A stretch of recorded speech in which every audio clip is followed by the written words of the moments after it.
best things I ever did in my kitchen is I went to Dollar Tree and I bought these $1 cake pans and a bag of marbles.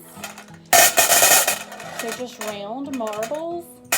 And you put maybe a dozen in your bottom pan and you put another pan on top of it and you create a lazy Susan. So I have 2 of these up in my cabinet, one on each shelf, to store my spices on, and it works wonderfully well. So I'm just going to clean this one out.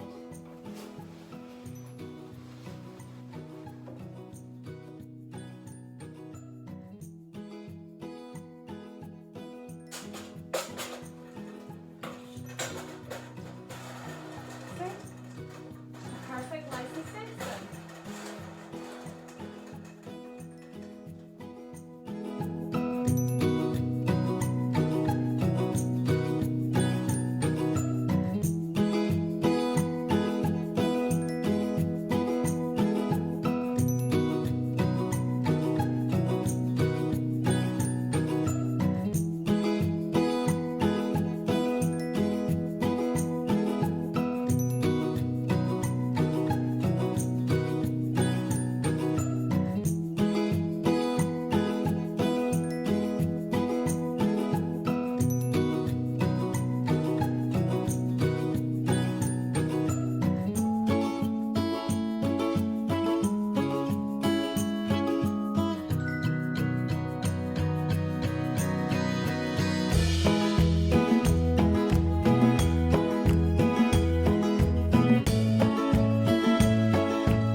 Next, we're going to tackle this drawer.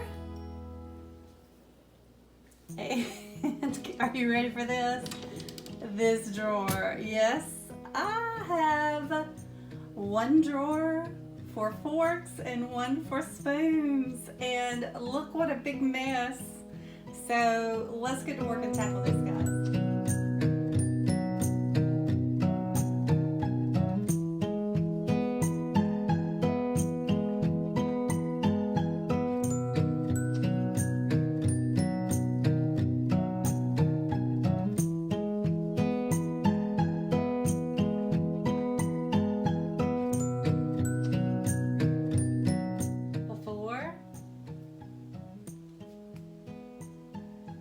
After.